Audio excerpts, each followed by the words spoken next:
Salut bande de geeks lumineux, Emmanuel Pampuri, toujours pas en direct mais toujours dans votre poste. On est ici sur les quais de l'Oise.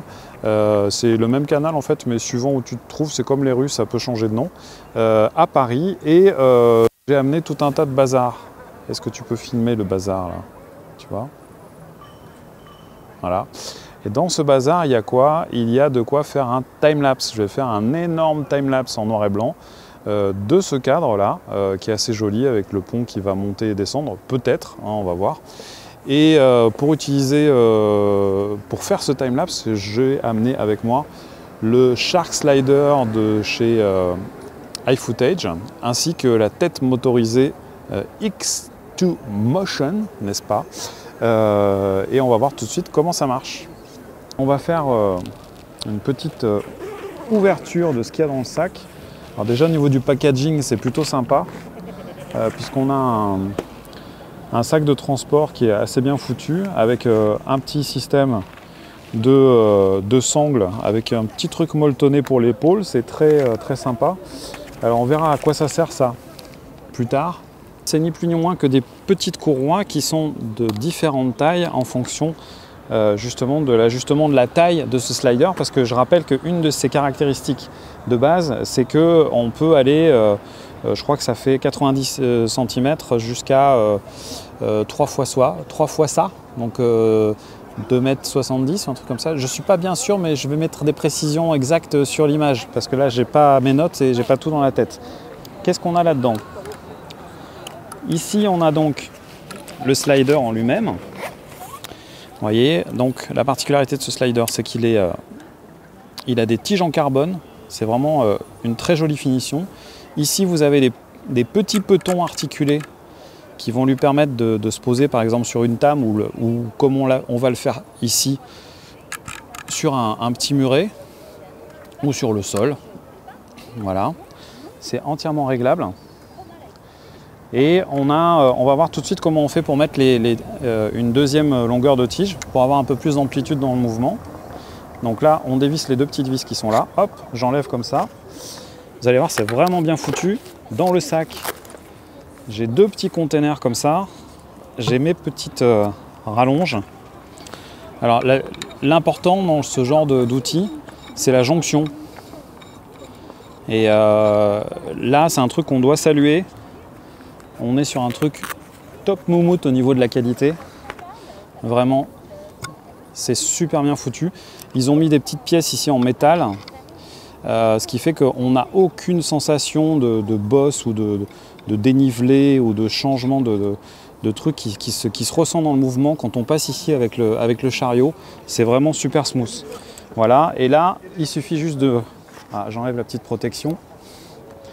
Il suffit juste donc de remettre en place ce petit agazou, on refixe là, et voilà, c'est fait en ce qui concerne la mise en place de la rallonge. Donc là, je n'ai qu'une rallonge, donc je vais mettre qu'une seule rallonge, et en même temps, ça suffit. Je ne suis pas forcément fan des trucs, des rallonges gigantesques. Donc voilà, là, j'ai mon slider qui est en place, et donc quand on l'utilise, on a deux façons de l'utiliser. On a une façon de l'utiliser totalement manuel. Et quand on l'utilise en manuel, il y a un petit truc qui est assez sympa, qui est présent uniquement sur ce genre de truc. C'est donc là, j'ai monté le petit engrenage qui permet de fixer la motorisation.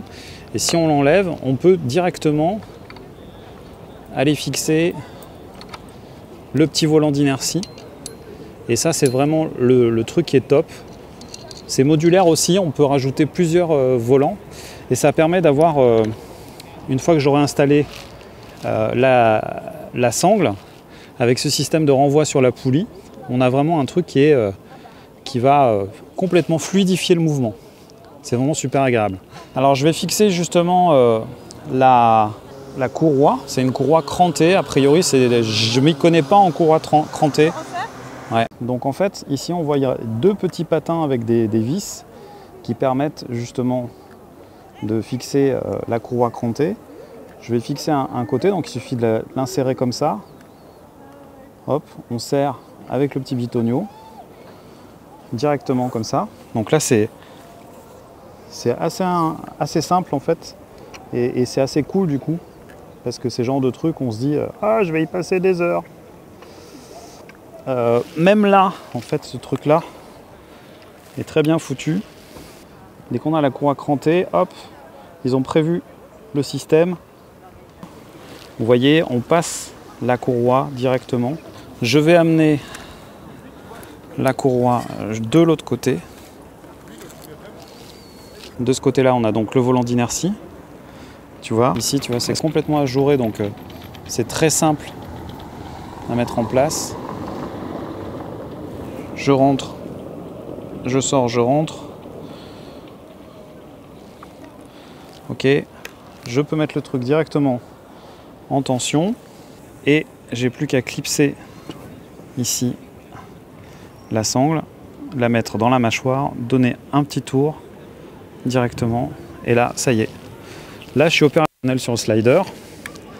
Si je desserre le frein, il y a un petit frein, vous voyez, avec le système d'inertie, c'est génial, c'est génial. L'autre truc qui est important de préciser, et c'est une des particularités de la plupart des sliders, je vais retendre un tout petit peu là, hop, ça c'est vraiment top ce système. Vous voyez ici il y a les poulies, des espèces de je sais pas comment ça s'appelle, c'est pas des poulies, si c'est des poulies, les petits patins rotatifs là qui vont se glisser sur la tige en carbone, et ici on a un contre-patin à l'intérieur, et souvent ce système là laisse un peu à désirer. Si c'est pas bien ajusté, si c'est trop serré, ça freine le slider. Si c'est pas assez serré, ça a tendance à créer des mouvements parasites. Donc là, les deux sont positionnés sur un système de disque. Il y a deux petites clés comme ça qu'on peut ajuster très facilement. Je les balance à gauche, à droite. Voilà, en général on les serre, mais pas trop. Donc je pense que là ça va aller comme il faut. Et voilà. Non. Voilà, on a vraiment une sensation qui est super. C'est très agréable. Le reste de la machine, ça se passe ici. Alors, c'est pas du vrai Pelicase, mais ça a l'air quand même assez solide. Et voilà ce qu'on a à l'intérieur de la machine. Donc ça c'est le kit avec le X2 Motion et le petit moteur pour le slider. Ici, on a la télécommande qui permet de piloter tout le système. C'est livré avec une petite batterie en V-mount. Ici, il y a tous les câbles qui permettent de connecter tout ça.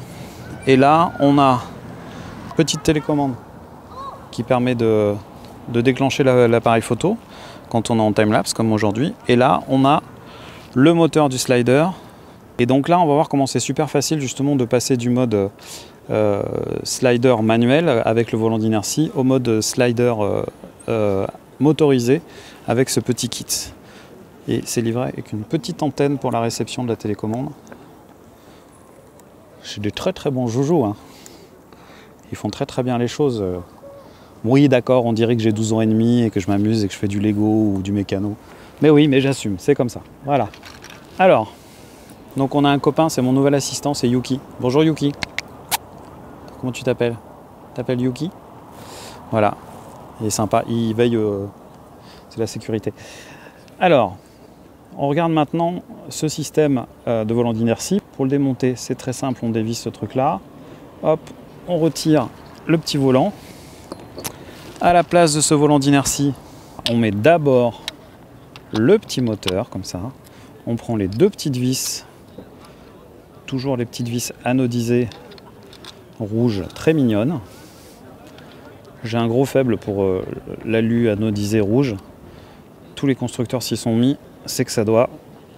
En fait, quand c'est rouge, ça va plus vite. Donc là, on est passé sur le mode motorisé. Donc maintenant, la troisième étape, après avoir installé le slider, c'est d'installer justement la tête 2D X2 Motion qui va permettre de gérer, en plus du mouvement du slide, de la translation du slider, petit travelling, on va passer avec ce joujou, on va passer sur le panoramique et le tilt. Voilà. Alors j'avais déjà un peu préparé mon coup. Le slider ici, il est équipé d'un système Quick Mount qui est vraiment très bien foutu. C'est un petit peu comme les trépieds. Donc là, on positionne, hop, on fait clipser, il y a une petite sécurité et il y a une petite vis pour rigidifier l'ensemble. Donc voilà, là on est opérationnel en fait. Le slider est prêt. Il ne reste plus qu'à brancher la batterie. Donc alors ça c'est un petit truc que je trouve un peu moyen. En fait c'est... j'avais oublié un truc important. La petite vis, remettre la petite vis sur l'engrenage ici. Voilà. Il n'y a pas de connectique en fait électrique. Il n'y a pas de connectique électrique ici. Le support V-mount sert uniquement à bloquer la batterie. Donc elle se met comme ça. Et après il faut passer par un câble D-tape pour alimenter tout le tralala. Donc, vous voyez ici, on alimente avec la prise D-tape. Bien faire attention de respecter la polarité parce qu'il y a un détrompeur mais il ne marche pas. À ce propos, je vous conseille un équipementier canadien qui s'appelle Lantequip qui fait un système qui est vraiment top. J'en ai déjà parlé. Qui permet justement de ne pas faire de conneries et de ne pas inverser la polarité. Donc ici, avec une seule batterie, on a un système de gestion de l'alimentation avec une double prise. Bon, c'est pas un truc super pro, c'est vrai que des petites prises Lemos auraient été un peu mieux, mais je pense que ça va faire la blague. Là maintenant on a fini, le slider est installé, il ne reste plus qu'à brancher la caméra, enfin fixer la caméra on va dire. Donc là je fixe le boîtier sur le slider. Donc là pour mettre sous tension, on a d'abord ici le moteur principal du slider. Deuxième bouton on-off à allumer ici sur la tête motorisée. Et dernier bouton ici sur la télécommande qui ne fonctionne pas. Il s'est passé une catastrophe, c'est-à-dire que en gros tu prépares tout ton matos, machin, et il y a toujours le truc que tu as oublié au dernier moment. Donc j'avais oublié quoi? Tout simplement j'ai laissé un timelapse tourner toute la nuit et j'ai oublié, en allant me coucher hier soir, d'éteindre la télécommande qui a une batterie interne et qui se recharge en USB. Donc là j'ai récupéré un petit power bank, là, power tank comme on dit, avec des prises USB. Et quand je l'ai branché, je me suis dit « Ah merde, je branche le truc et quand je le mets sous tension, ça ne marche pas quand c'est en charge. » Donc en fait, la petite astuce, c'est qu'il faut laisser charger 3 minutes, allumer la télécommande et ensuite brancher la petite fiche mini USB. Et là, ça marche. Donc voilà, télécommande sans fil avec un fil quand même. C'était la petite blague du jour. Il faut toujours donner une position de base au slider. Donc pour ça, il faut le mettre dans sa position d'origine avant de mettre sous tension. Sinon, il ne comprend pas bien ce qui se passe. Donc une fois qu'on a positionné le slider, environ 2-3 cm du côté du moteur, on met sous tension. Et là, on lui demande, on a tout de suite un message sur la télécommande qui nous demande est-ce qu'il faut, le message nous dit est-ce qu'on doit considérer ça comme étant la position de base. Et donc là, il va aller se calibrer. Donc la tête, quand on appuie dessus, elle va aller faire un petit mouvement gauche-droite. Le tilt, elle se positionne. Go back successful. Ok. Donc là maintenant, je vais rentrer un mouvement. J'enregistre. Je me mets dans la position d'enregistrement. Ici, j'appuie sur le bouton REC. Ok. Et je vais aller choisir mon cadre d'arrivée. Donc là, je vais aller jusque là-bas. Donc là, j'ai mon mouvement qui est sélectionné, donc qui est programmé, donc je peux quitter. Et maintenant, je vais aller régler mon timelapse. Donc je rentre dans le menu lapse, je lui dis, je descends, je lui dis, on va se mettre en mode number, je choisis ma feuille de route, donc là c'est la mémoire numéro 2, celle que je viens de programmer. Ici, je me mets donc la quantité de photos, donc là, je vais aller à fond les ballons puisque je vais programmer 999 photos. Voilà. Alors j'ai peut-être pas encore tout compris. C'est vrai que le mode d'emploi est pas génial. On aurait aimé un truc un peu plus intuitif. Au final, en fait, le mode d'emploi il sert à rien. C'est un mode d'emploi qui a été fait par des ingénieurs pour des ingénieurs et en plus ils sont chinois. Donc c'est pas toujours très facile à comprendre. Ici donc je programme la quantité de photos que je vais faire, 999. Je vais programmer ici le temps d'exposure, le temps d'exposition de chaque photo. Là on va rester sur 0 secondes. L'intervalle, je vais me mettre, je reviens, l'intervalle, je vais me mettre sur 5 secondes. Donc là on voit tout de suite que ça donne 1h23. Voilà. Ici c'est fade in, fade out, c'est si on veut faire quelques photos avant le démarrage, donc là je mets 0. Et ici un preview, et là je vais faire un move to shoot, ça s'appelle. Voilà. Donc là il va revenir se positionner au départ.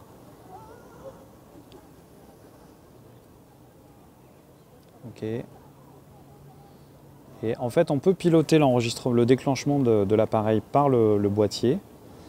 Mais moi j'ai décidé de le faire à la main parce que j'avais pas le temps de vérifier que tout allait très bien. Voilà. Donc là c'est parti.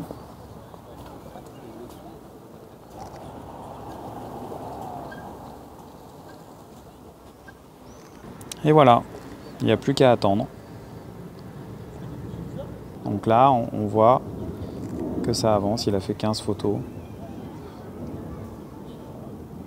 Voilà, et il s'est passé 1 minute 20. Donc c'est pas super intuitif, mais c'est très efficace une fois qu'on a compris le truc. Moi il m'a pas fallu beaucoup de temps, mais quand même un peu. Et voilà, et après ça marche, donc c'est top. On va tout de suite regarder ce que ça donne, on va tout de suite regarder le time-lapse.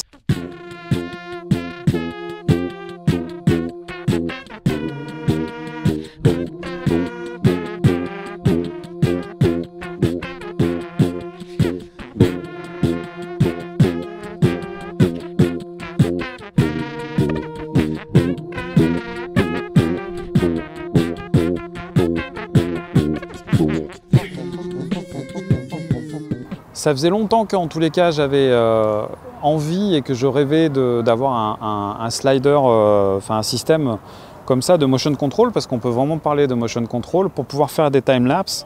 Je m'étais très intéressé aux produits d'un constructeur américain qui est célèbre et qui s'appelle Kessler Klein. Monsieur Kessler qui fait des jouets absolument superbes. C'était pas forcément dans mes moyens. J'avoue que j'ai vraiment craqué sur cette solution iFootage.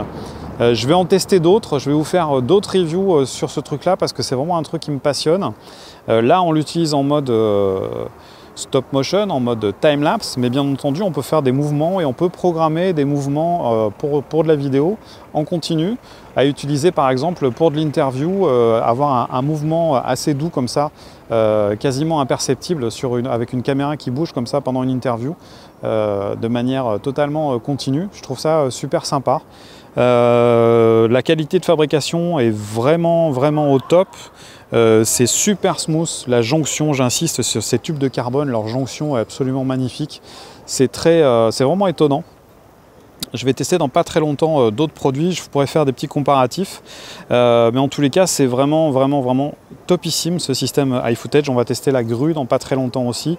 Voilà. Le seul bémol, c'est la documentation qui est vraiment mal foutue, qui fait que en fait, la télécommande est assez simple à comprendre, mais les explications sur le mode d'emploi font que en fait, ils nous perdent plutôt qu'ils nous guident, et ça, c'est pas génial. Voilà, moi en tous les cas, vraiment, c'est un produit que j'adore, que je recommande. Du reste, je l'adore tellement et je le recommande tellement que je vais mettre un lien directement sur cette vidéo pour que vous puissiez le commander. C'est une nouveauté, un truc que je lance maintenant. Si vous appréciez mon travail, en fait, si vous achetez ce produit via ce lien, c'est un distributeur qui est sérieux puisque c'est l'importateur qui va vous vendre directement ce produit.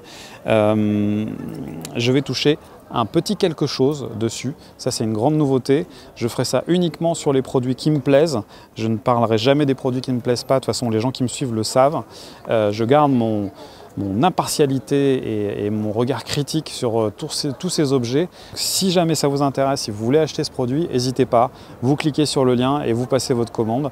Je ne m'associe pas avec n'importe qui, en tous les cas je m'engage dans ce geste pour vous proposer quelque chose de qualité. Merci de m'avoir suivi jusque-là. J'espère que ça a été assez limpide. Et on se retrouve bientôt pour une autre présentation. Et à bientôt, les geeks lumineux.